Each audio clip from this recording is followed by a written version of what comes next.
I do want to go ahead and bring in our special guest. This is his first time here on Sabby Sab Show. His name is Patrick Henningsen. He's a geopolitical analyst. Let's go ahead and bring him in. Hi, Patrick. Thank you so much for joining me. It's great to be with you, Sabrina. Sorry. Yeah, I'm so glad you're able to join us. A lot has been happening with Iran. A lot has been happening with the Iran war. You were just in Tehran a couple of weeks ago. What was your experience like? What was it like meeting the Iranian people there? And just to give people a perspective, for those of us here that are in the US, I think a lot of people, more people are waking up, but there's still a lot of propaganda out there about Iran. Sure. Yeah. Thank you, Sabrina. I wanted to get there because the United States was sending naval assets into the Indian Ocean, the Gulf of Oman, and Trump was threatening to attack. And at the same time, there were high-level nuclear negotiations going on. So we all knew that from the same thing happened in June. There were high-level negotiations. Oman was the intermediary, and the U.S. and Israel used the negotiations as cover for a sneak attack. So I fully expected that was going to happen again, although we hoped that it wouldn't. Unfortunately, it did. So I wanted to get there before the airports closed and before there wouldn't be an opportunity potentially to get back for a while. There was always a risk. So I did have an opportunity to go.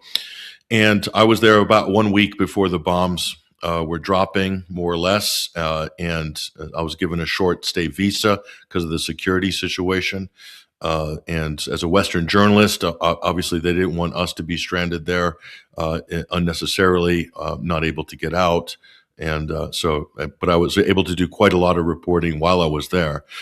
So first thing I'll say right off the bat, I went there as well to investigate the protests because there were a lot of crazy claims made in the U.S. and are still being made by everybody, politicians and the media, that Iran's massacred Democratic protesters and 30,000, 50,000, 70,000, whatever, 10,000. Then they dialed the number down eventually to like 2,000 or 3,000. And of course, having looked at the evidence on that, I can categorically say all those claims are fabricated, completely fake, absolute propaganda. But we've seen all this before. I've been studying color revolutions and false flag attacks and soft and smart power for 15 years. So it's very similar to the Maidan massacre that was used to initiate a civil war in Ukraine, but also during the Arab Spring and false reporting about what was going on in Libya or Syria.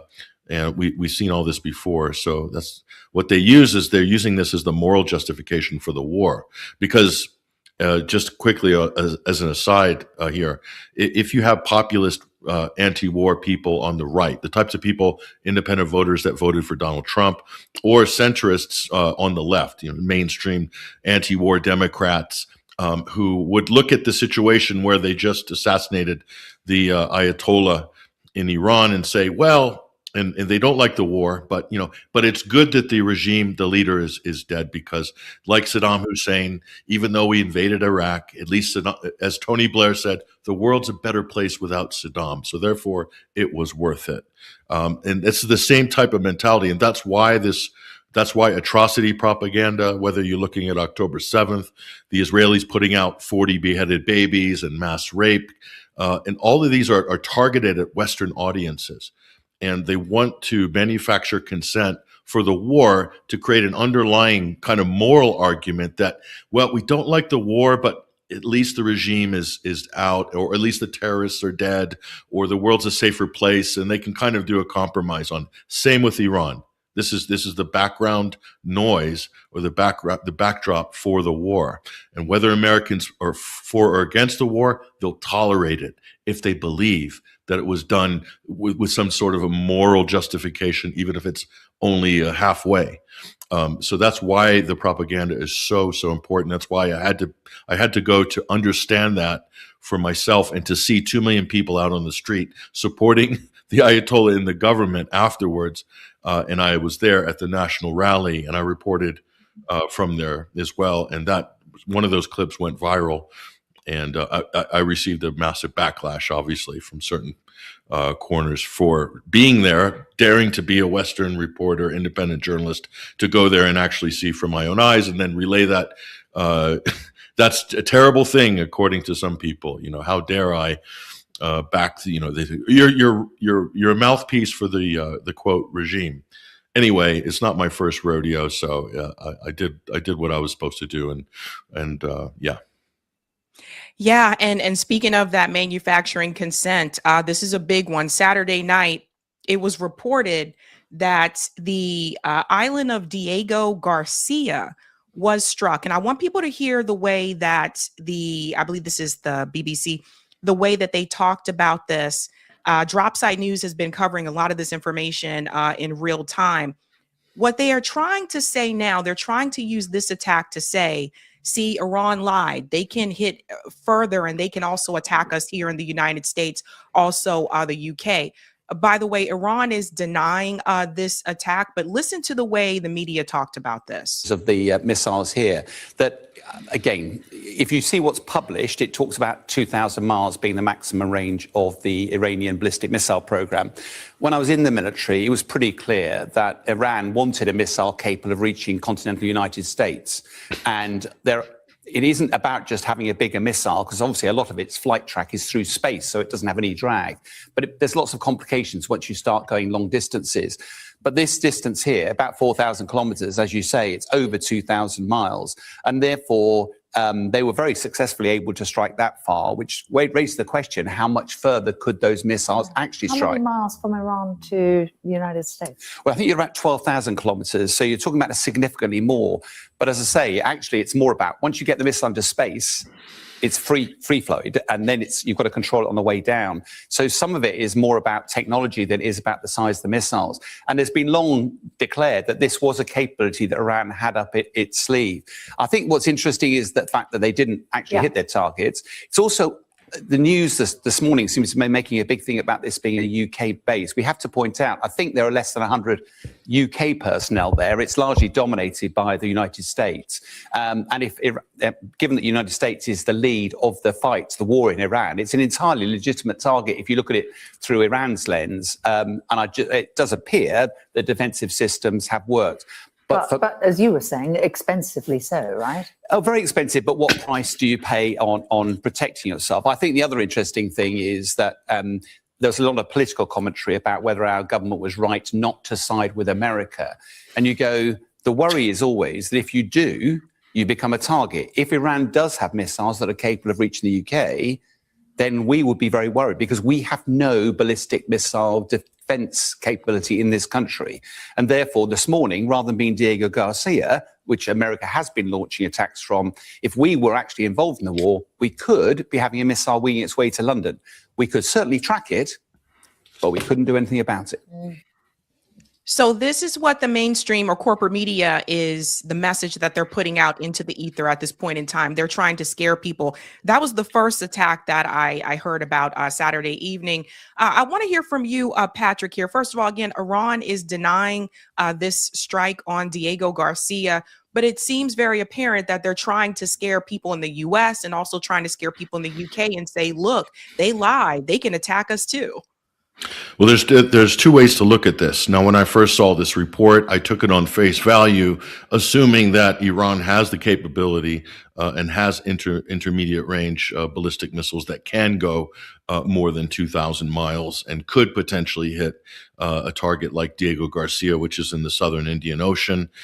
So I just took it at face value, and it wouldn't surprise me at all, because why would that shock anybody if they've already targeted 24 U.S. military facilities around the Middle East, 17 particularly around the Persian Gulf?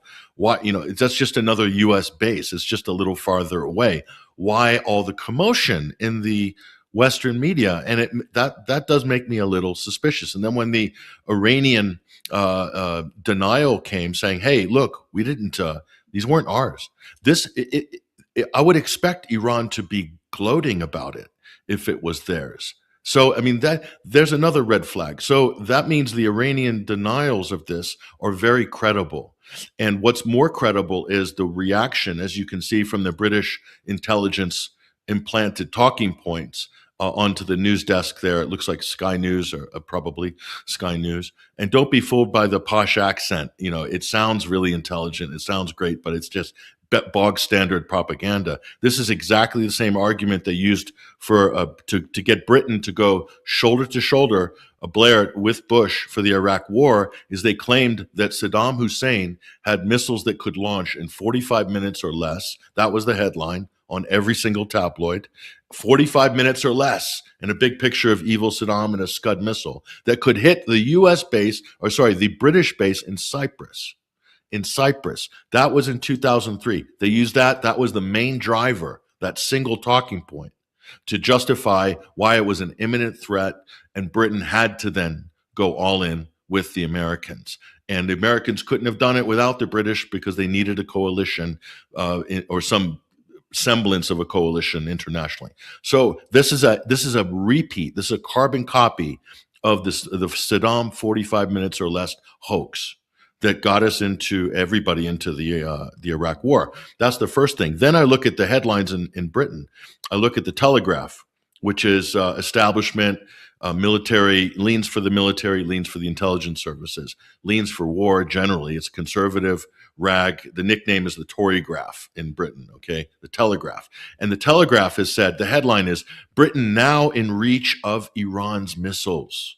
So, and then the subtext, now we know it's probably a false flag, because the subheadline was Starmer accused of covering up the Diego Garcia event.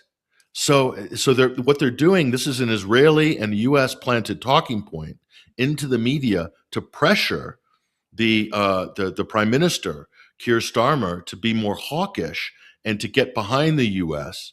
with Iran to help with the Straits of Hormuz, etc., to allow the U.S. to use their bases for B-1 bombing raids on targets in the Straits of Hormuz. Now, that decision's already been made, but what this does, it provides the political justification for Britain allowing its bases to be used for long-range U.S. bombing missions to hit targets to quote, open the Straits of Hormuz. They've used this Diego Garcia. I'm fully confident this is a false flag. Probably the Israelis, it's probably from an Israeli submarine, and there's no details about the timing of the missiles. There's no satellite tracking. They claim that one of them was intercepted by a U.S. interceptor and the other one failed in mid-flight, but there's no details about the telemetry on this. And normally this stuff would be all broken down on, infographics by now, and we see nothing. So I think this is just a steaming heap of propaganda refuse that is being clearly used to discipline the British, get them in line a little bit.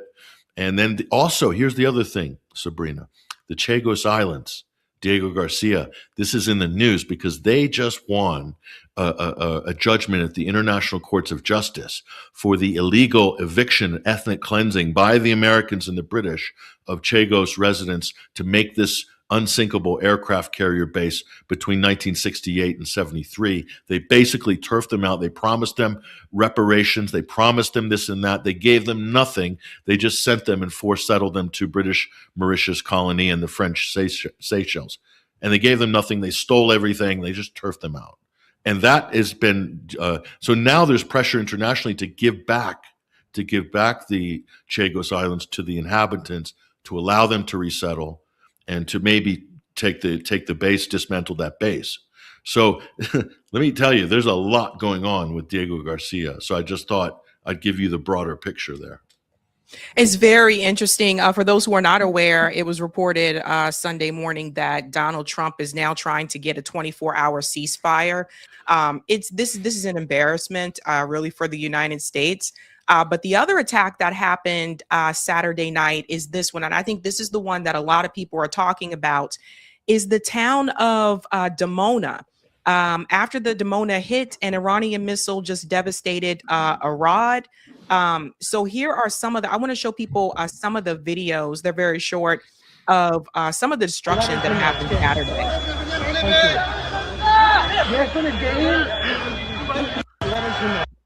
Yeah, and for those who are not aware, one of the gentlemen that recorded these videos, I believe he was from India. He has been arrested by the Israeli police because they are mad at him because he recorded this destruction. Just another way they try to control the narrative. But you'll see it here. This guy, Ahadi, says if you look closely, you can see entrances to the tunnels and weapon depots in those Dimona buildings. So I want people to see this as well. קדימה, משימה חשובה, ביצוע סריקות. קדימה. ביצוע סריקות מהירות בכל הנקודות לדווח.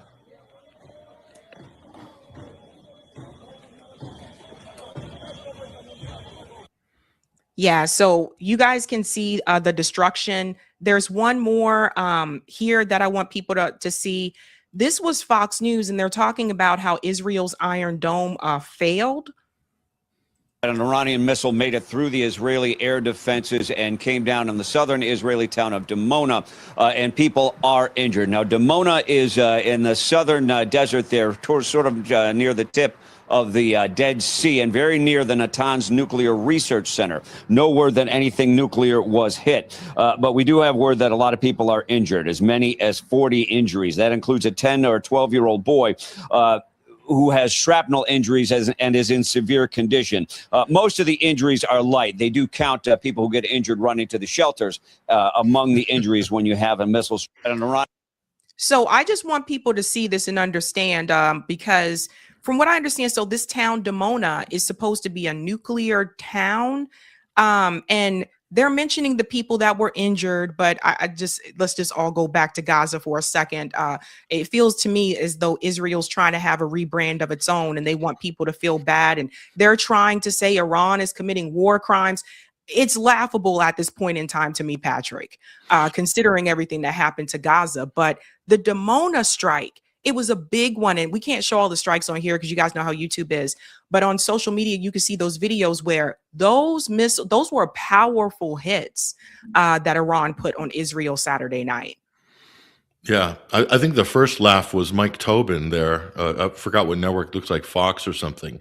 He said that that was near the Natanz Nuclear Research Center, which is actually in Iran. So I think he got his geography mixed up. Maybe I read that wrong, but it did seem like he didn't know what he was talking about, but it is Fox, so we'll give them a little bit of leeway on that. So first thing, Israel has a settlement, which they plopped there in Dimona. And so they have think of it like a company town, like, Lockheed Martin, Lawrence Livermore in California. They have company towns, Sandia Labs in New Mexico, etc. This is the same. And so they use the settlers as human shields.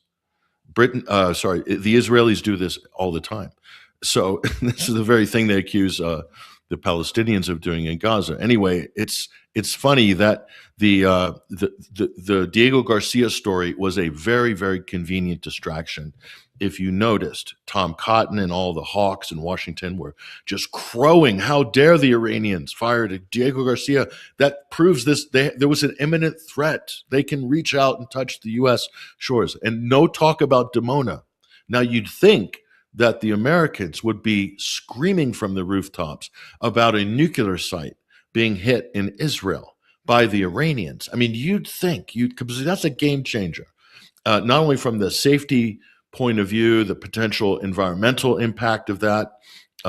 For Israel, obviously the West doesn't care when Iranian sites get hit, but this should register on their radar. But they don't mention that the Iranians were retaliating because the Israelis just hit the Natanz nuclear facility in Iran. So this wasn't just out of the blue. This was a like-for-like retaliation.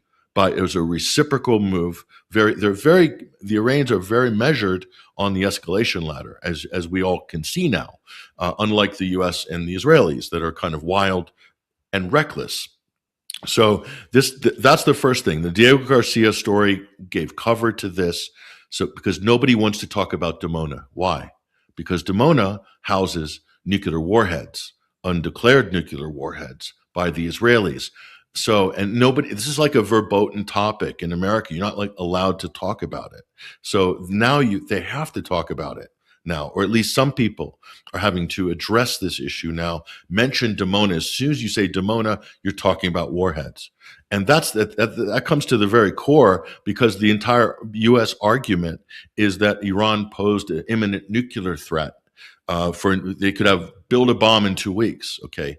And here we have between 90 and 300 undeclared warheads that the Israelis are harboring and using to blackmail countries, to blackmail the United States. All reports show and suggest, and I think they're credible, that in June, Israel issued a nuclear blackmail threat to the U.S. if they didn't come in with Operation Midnight Hammer to end the 12-day war, that Israel was going to end it by dropping a nuke on the Iranians. And that forced Donald Trump's hand. Now, I fully think that that's a credible report. It does coincide and jibe with Seymour Hersh's book, The Samson Option, and so forth, and all these other reports. So that's why Dimona is amazing, this story, because they're not going to be able to suppress this. And it looks like to me that, and from the reports you showed, the video report you showed there with that video that Hadi Nasrallah retweeted there, is that they were targeting a bunker. So if that was the underground research facility, those would be might have something to do with Israel's nuclear weapons, their secret arsenal. So for me, that's very significant. It shows two things. Iran issued a warning beforehand. They said evacuate. So this is what Israel does, and when Israel does this, they claim that they're the world's most moral army, because they issue advances of their attack and tell people to evacuate. So that means the IRGC is also in the running for the world's most moral army, because they're giving notice before the strike. So that's the first thing. The other thing is the fact that the Israelis are not going to talk about their own nuclear arsenal. That alone, listen, it's a cat's out of the bag now.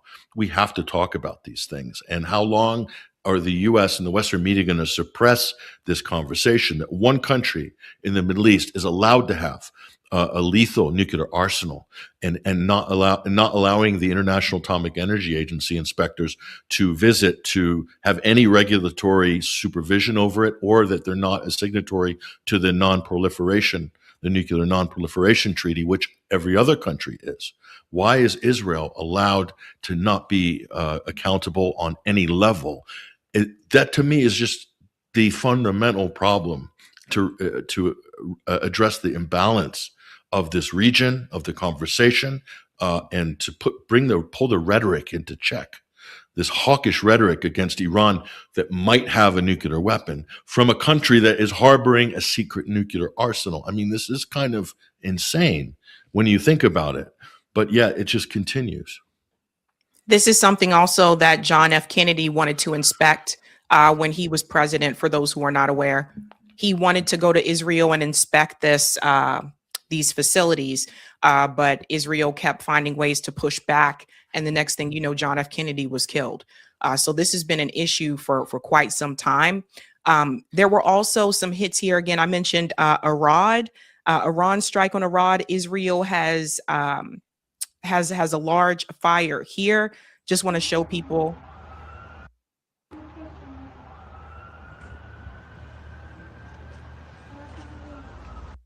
Again, like the targets came straight through. The Iron Dome is only so strong and it can't stop everything. But they were able to get a lot of hits to Israel Saturday evening. A lot of this was going on. There's another one here just to show everybody.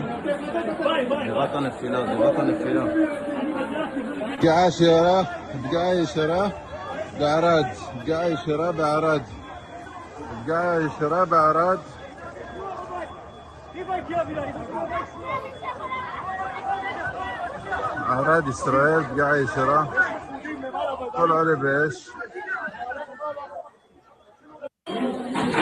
זה הרס באחד הדירות. הרס באחד הדירות פה.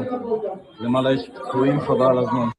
Just so people can see the damage there. And again, people have to remember that they're arresting people for recording these videos because they don't want the public to see the damage that Iran is doing, because it doesn't fit with their narrative.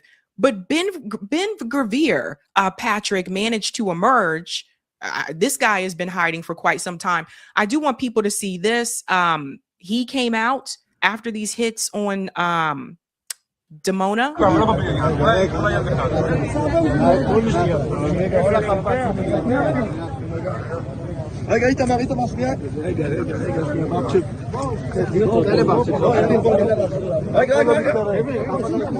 אדוני השר! רגע, תנו לנו לצלם. חבר'ה, תבואו רגע תקשורת.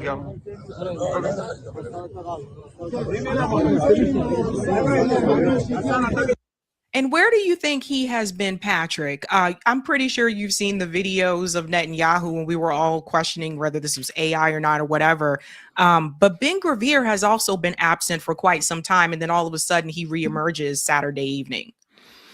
Well, yeah, I mean, I guess he's recovered from his injuries. Reports suggest that he was targeted in an Iranian missile strike and escaped with his life, barely. So I'm sure that that shocked him and would shock the hardliners in Israel. But as you can see, Iran has excellent intelligence in terms of their bank of targets in Israel. I mean, people underestimate the Iranian. They think, oh, they're getting it from the Russians, or they're getting it from the Chinese. No, Iran's intelligence around the region is excellent. It's just that they can't act with impunity in the same way that the U.S. and Israel can, because if they do, then they will sort of reap an unholy backlash from these powers that would give an excuse to obliterate the country, full stop. But as it is, they're managing the escalation ladder. But what's interesting about this was Benjamin Netanyahu arrived onto the scene, and he gave a sort of piece to camera, and you have to listen very closely to it because, and I pay attention to Netanyahu because he is probably in history, probably the world's greatest liar, or with the most blatant liar. He is a propagandist of the highest order. So I listen closely because whatever Benjamin Netanyahu is pushing, that is basically the lines that they're working on. And what he said was interesting. He said that, first of all, this proves that Iran is a vicious terrorist state because they're targeting civilian areas and so forth. Then he says that they've just fired one of their rockets on the holy sites in Jerusalem, targeting the three major monotheistic religions near the Temple Mount. That, I believe, is a hoax. It looked to me from the footage 2 days ago that was an errant Iron Dome interceptor, quite possibly, if not an intentional false flag by the Israelis. Why on earth would Iran want to target the holy sites? But why would Israel want to claim that they did? Of course, Israel wants to create a Sunni versus Shiite schism to turn Sunnis against Shiites, because now the Muslim community, the Ummah globally, is coming together because of what the Israelis and the Americans are doing to the region and to Iran. So Israel is desperate to reverse that. I'm sure the Americans are as well. So they want to create this, but there's hardline Israelis, Third Temple cultist fanatics that want to destroy the Al-Aqsa Mosque and to replace it by building a third temple, and likely blame that on Iran to get extra bonus points by creating a sectarian war between Muslims. I mean, so there's Israelis on record saying that they want to do this, or they want this to happen, wink and a nod. How is that going to happen? That's Netanyahu putting that one out. Okay, the next one he said was they just fired on Diego Garcia. Well, we just established earlier, Sabrina, that that's a false flag, or very likely, based on the preponderance of evidence, it does look like it. So that's another Netanyahu point he injects. Then he says they already fired on Cyprus. They're targeting Europe. Well, the Cyprus missile or drone attack has a lot of question marks around it. Iran is not taking credit for that. That looks like, again, a false flag. That was from 2 weeks ago. So there's another one. And then he says they're blocking maritime shipping and they're a threat to all. Europeans need to come in to confront this evil regime. And we need to create conditions for the Iranians to overthrow the regime. So one by one, Netanyahu is the touchstone for propaganda. You just listen to him, look at what he's pushing, and you can bet your bottom dollar that these are just absolute fabrications and lies, deceit of the highest order. And he just proved it again today, yesterday. So, I mean, that's why I would look at those very skeptically, those things that he's saying. Right. Here's one right here, actually, again. And some people have taken this video and they put it in Google search and they said this is also not a recent video. But for those wondering what was said, here is his statement here. If anyone needed an explanation of why Iran is the enemy of civilization and the enemy and the danger to the entire world, you got it in the last 48 hours. In the last 48 hours, they fired a terror weapon on civilians, on children. There's a children's nursery here. There's an old person's home here. I have to pause. Patrick, It's too much. This hypocrisy it's insane to me. Like, and that's the thing is like Iran is not attacking civilians, but for him to even say that about anyone else, all of a sudden, I feel like Israel's trying to have this rebrand of we got to protect the civilians and all of this when they killed all these civilians in Gaza and they killed civilians in Iran. They bombed a school. No, look at Gaza. It's a hellscape. They've flattened entire cities, housing hundreds of thousands of people. They're carpet bombing South Lebanon. They're invading South Lebanon. They're taking out city blocks in South Beirut as we speak. And this guy has the chutzpah, all smug with his Ray-Ban glasses, to come up here and spread out these platitudes about how Iran is targeting civilians. And look at the old person's home here, the children's hospital there. Israel systematically destroyed dozens of hospitals in Gaza. They blew up all the universities. They bombed all the schools, all the churches, all the mosques. They took out their entire healthcare system systematically. They killed 300 or 250 plus journalists they targeted in Gaza. And this guy will come up here, and it's good enough for American audiences, as we all know, sadly, that there is a large percentage of Americans that will hear that on Fox News or Newsmax or whatever, the Blaze TV, and they'll believe it. They'll think, wow, there's Netanyahu. Look how brave he is. Look, he's just calling out those evil terrorists in Iran. No mention of the fact that the U.S. and Israel started this war.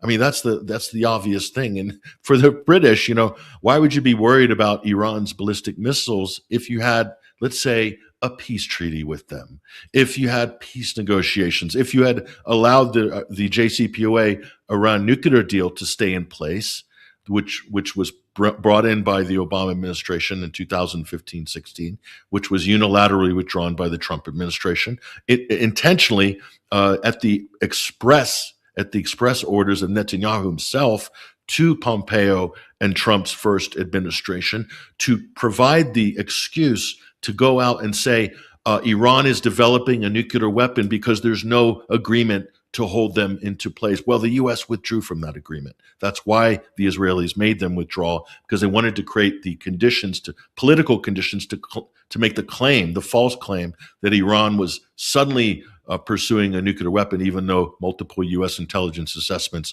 said that they were not developing a nuclear weapon. So this is just smoke and mirrors, war by deception. The Israelis cannot stop lying. This is unfortunately, they lie as they wake up and breathe in the morning. And Netanyahu is the king of disinformation and propaganda. Here we go. A little bit more here. Civilians, families, they fire terror weapons on civilians, and often they use cluster bombs, which are forbidden by international law.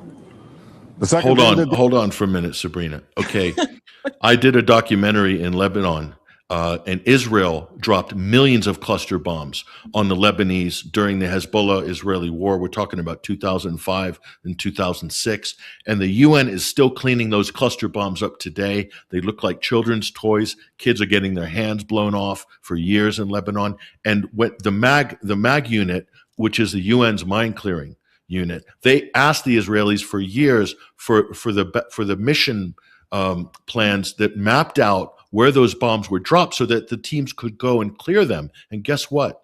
and they did thousands of missions, dropped millions of cluster bombs on Lebanon, and they would not cooperate with the United Nations.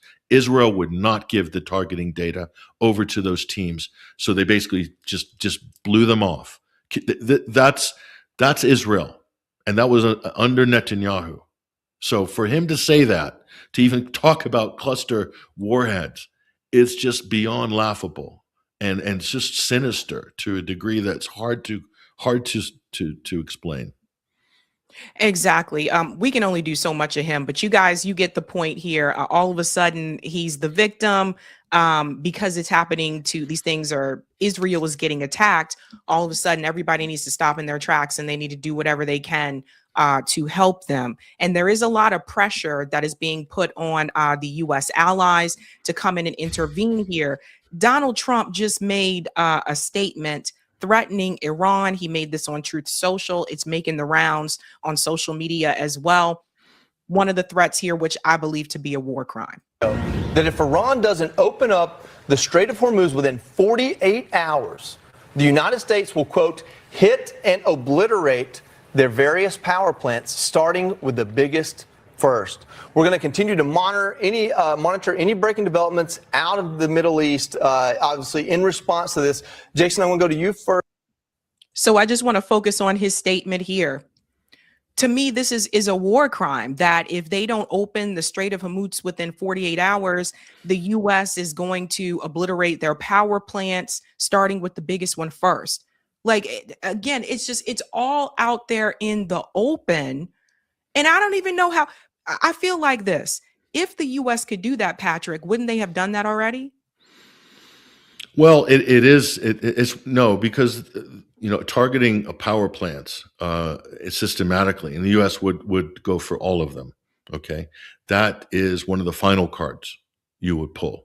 So this is the problem. The United States has painted itself into a corner, and on escalation, they've created a trap for themselves politically because they've front-loaded expectations from the beginning that this decapitation, they did this during the protests back in the U.S. and Israel, and probably the British intelligence as well, were involved in fomenting violence on the streets of Tehran and across the country to try to create a color revolution. And then Trump came out and said, rise up and take over your institutions and we'll be there. And the idea was, if they could weaken Iran politically, that then the airstrikes would begin there, and it would be easy. It'd be a walk in the park. It'd be another Venezuela. At least that's what the White House's plan A was. They didn't have a plan B. And so plan B is just massive escalation and really kill your way to victory, bomb your way to victory. And the problem is that's going after the electric and power infrastructure is the final card. But see, what they're not saying on Fox, the geniuses, the Rhodes Scholars at Fox fail to inform their audience that Iran has said, if you do that, we will then destroy all of the power and energy infrastructure in the region and in Israel. So what are these people going to do in the U.S. media? They're going to say, oh my God, look what the Iranians did. This is an unprovoked attack by the Iranians. They're a sinister terrorist state and whatever. These people are just so bereft of any kind of ethics in journalism, and the politicians a moral vacuum that is just unfathomable at this point. And so that's the thing. There will be retaliation, and they only have themselves to blame because, again, they started this war to begin with. They opened the escalation ladder up. Israel and the U.S. did. So whatever comes after that, worse, and I have to remind people of this. They used peace negotiations where Iran was giving concessions. Concessions that they could never have even gotten in previous years. And the U.S. and Israel used that as cover for a sneak attack because they wanted this war. But they thought they could win this war in a few days. And now we're into the fourth week now, and there's no end in sight. And now they're scrambling behind the scenes for a ceasefire. The United States is. That's my understanding of the true situation, because the U.S. is running out of munitions and they're running out of interceptors to protect Israel, to protect U.S. facilities. And so this is a desperate move by Trump. And it's what this is going to do is guarantee that this is going to be a long war, because Iran will recover. I mean, I hate to say it, but you can do whatever you want to the Iranians. They're not going to capitulate. Okay, they're just going to harden their positions. They're going to dig in deeper. There's going to be more solidarity amongst the people and more anti-American and anti-Israeli fervor.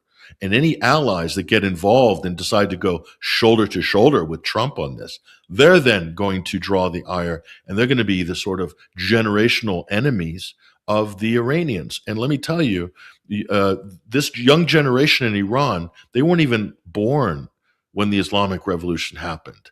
And they're always the target of these soft power operations by the West to kind of bring in this kind of liberal Western ideas and mentality and so forth, color revolutions. They've lost them because even the people who went through the revolution haven't seen an attack by the West on Iranian soil like this. So this has sharpened the blade of the Islamic Revolution for the next 50 years, because that's how long, that's from 1980 till now, we're talking about 47 years. Add another 50 now, and it's going to be even sharper because they've seen how ruthless, how violent, and how sneaky and dastardly the Americans and the Israelis and the European glad-handers and the British, who are basically enabling this, calling it collective defense, when quite clearly this is an illegal, undeclared illegal war of aggression. It's a violation of every international law, every treaty, every institution or convention that the West have ever signed on to. And these they have no excuse at this point. Trump has to double down. The U.S. has to double down. They have no choice. The expectations are so high. The political price that Trump is going to pay is going to be so great if he backs down. But it's going to be, I think, even worse if they go forward. It's going to be worse for the United States. It's going to be worse for the global economy. And we're in a death spiral here that is just something else. And the only thing that's going to save this would be a mutiny by the U.S. military, that there would be some kind of a power struggle within the U.S. military, and that would bring this to a grinding halt, because they're really the only key left that could really stop the escalation. Politically, the Democrats are completely supine because half of them want to see this war. That's a problem. And then the Republicans forget it. They've got war fever, and half of them are Christian Zionist zealots who think this is accelerating the end times and the return of Jesus Christ and Armageddon. So you can't do anything with them. So what's left on the U.S. side? And forget about the Israelis. Netanyahu is completely dug in, unless there's a political upheaval in Israel. So what I'm saying here, Sabrina, is the potential solution, the off-ramps here are political. They're political in Israel and they're political in the U.S. And one European country would just take one major UN Security Council member or NATO member to come up and say, that's it. This needs to end now. We're breaking off relations with the U.S. if they don't cool down on this. Otherwise, we're going to sanction Israel and maybe whatever the U.S. It's going to take something extraordinary like that to wake up the world. Because right now, we're sleepwalking into World War III right now, and an economic deprivation globally that we have not seen in our lifetimes. And so that's what's at stake. I think so as well. I think one of those allies is going to have to really stand up. I know Spain has been speaking out in some way, shape, or form, but they're really going to have to put their feet down here. I do want to show people something else that's happening with the Strait of Hormuz right now. This was shared by Glenn Deason. And this is the economic impact that we could be facing here. Check this out. Have you ever seen a traffic jam that could crash the world economy? This is the Strait of Hormuz. Right now, hundreds of massive oil tankers are sitting motionless in the water, waiting on a single decision from Iran. These ships carry 20% of the world's oil, but they are being held back by a new kind of invisible gate. Iran is reportedly demanding that any ship passing through must pay for its cargo in Chinese yuan instead of US dollars. That part right there, Patrick. Yeah, there's the petro yuan. So now this video is a little bit over dramatic in the sense that this isn't This isn't officially a thing, but there are reports that these transactions have happened on specific occasions. It does point to a bigger discussion. But the important part about this, while that petro-yuan is huge, if we step back and take the 50,000-foot view, what's more important is that Iran has not closed the Straits of Hormuz. They're open for business, but not for everybody. And so if you're Chinese or you're Iranian, the U.S. has gone and lifting sanctions on Iranian oil to try to get product in the market, lifting sanctions on Russian oil to try to get product on the market. I mean, so it's not closed. It's only closed to some. So that's actually the story, is that the straits are not closed, not to everybody, only to some. And it really comes down to politics in the end. And that's also a potential off-ramp. If some Gulf states came in and said, hey, we want to deal with Iran on this, we're going to do our oil in Juan, we're going to pay our sort of, toll fare or whatever, and they're going to let our oil out. Okay, fine, deal. You can do this around the United States. You don't need to go through Washington. And that's why what Iran has done is quite powerful in terms of the realignment of geopolitics in the region and globally, because they're now the regional hegemon, because they're enforcing this. They're changing the economic capital flows in the region, and they're doing it through the use of force, but only out of really, they were forced into this position. This is not a war that Iran initiated. It's a war that the U.S. wanted. It's what Trump wanted, what Netanyahu wanted. It's what the military-industrial complex wanted. It's what U.S. big oil wanted. Because let me tell you, the restriction of this supply into the global market from the Persian Gulf, guess who's benefiting from this? U.S. oil and gas companies, who are now charging a massive premium for fracked LNG into the European market to fill the gap from the missing Qatari LNG from the South Pars gas field. And the Qataris stopped production anyway at the beginning of this war. So who's going to fill that gap? The United States is going to fill that gap. And they're going to do it at a premium. They're going to bankrupt the Europeans like they did after the Nord Stream pipeline, same thing, and U.S. oil. And so the big oil, that's Trump's base. The oil magnates in Texas are 100% behind Trump. This is why the Venezuela play looks like it was strategic in advance of this war back in December. And so you can kind of get a good view here of the broader kind of energy politics and what the U.S. is using for leverage here. They think in America that they can ride out a global storm. They think they can ride out a global storm. Big oil make massive profits. They're happy to let the Russians have a little economic relief through this, but this is a huge mistake. And I'll tell you why. The last thing I'll say here, the United States economy is so dependent on oil and gas that the U.S. supply alone is not enough for our economy in order to suppress inflation, because there's petroleum in everything, and the United States industries buy it from all over the place at what are normally regular market prices. What Trump has done is distort the market through this military action that and the subsequent events that have cascaded after that to create an abnormal market that is going to be a driver for inflation in the U.S. and globally. It's going to cause contractions in the global market. A global recession most certainly is on the cards. It's already begun, actually, and in the United States as well. So the question is why? Who benefits from this? It doesn't look like the U.S. really benefits from it. Maybe small special interest groups in certain sectors benefit, and the Israelis apparently benefit, but do they really benefit from this? This is completely insane. This project, whoever dreamt this up, has gone off the rails, in my opinion, so badly, unless that was the intention, to wreck the global economy and perhaps come in with some new system. That's up for a different discussion, basically. That's what it seems like. Like that's the goal, to wreck the global economy.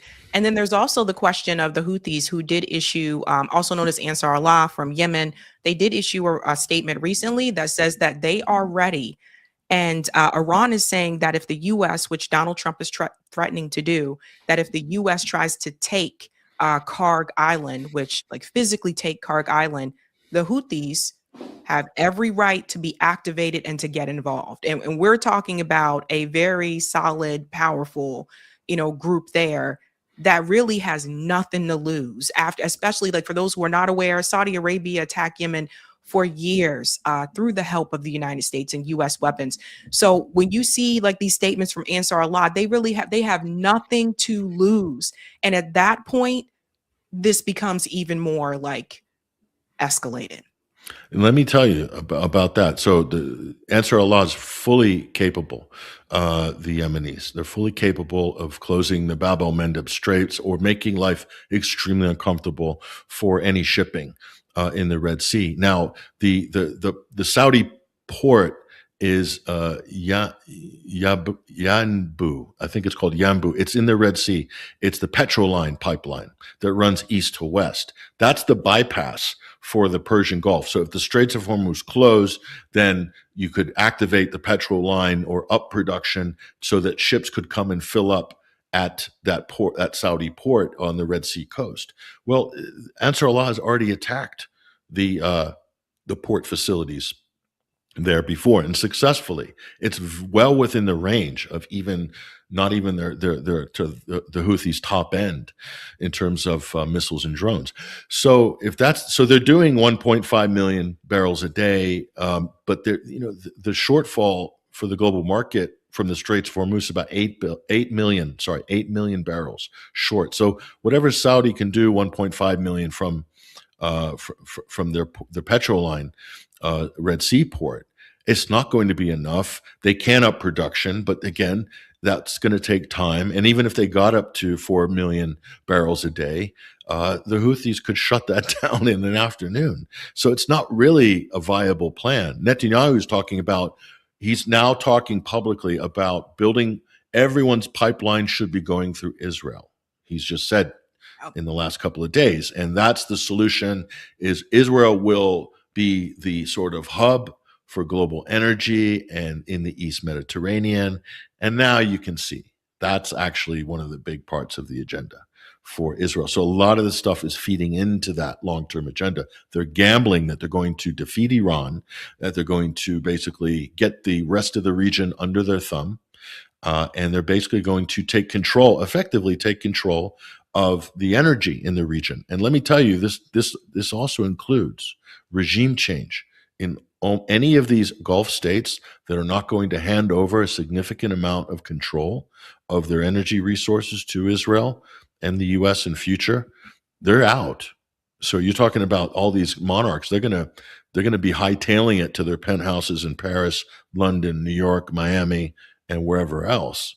Okay, that's the future of the region. It's not going to be Gulf monarchs, and so if you look at how they've created a situation where Iran is forced to wreck or retaliate to hit energy infrastructure, oil refineries, etc., in Qatar, Saudi Arabia, Bahrain, Kuwait, and if they go for desalination plants, if that becomes a target back and forth, and Israel has plenty of desalination plants as well, then the region is unlivable. They're betting on this being the case for the Gulf side, because the Americans and the Israelis would love to get rid of these monarchs, these families. They would love to get rid of them and replace them with U.S. puppets or U.S. Israeli puppets. That's the future for them anyway of the region, is to be Arab free as much as possible, believe it or not. So this is the big colonial picture that the Zionist Greater Israel Project envisions. 50, they're thinking 100 years down the road. So, and we need to get our heads around the fact that these people are planning way ahead. And we're only reacting to things that are happening, day by day, week by week. Yeah. I just want to remind people too, when Netanyahu showed that Greater Israel project map, that included parts of Jordan and Saudi Arabia. And so it's just, I don't know. Like, again, a lot of it is money. They're connected to the U.S. and they have these deals with the United States and these states that have been created in the Gulf, right? Like the UAE, like Qatar, they're just basically Western puppets. Like that's kind of how I see them. But the last thing I wanted to show is that something else happened. Why these attacks were happening with Iran? Apparently, it seems like Israelis felt as though the response to that was to go and raid the West Bank.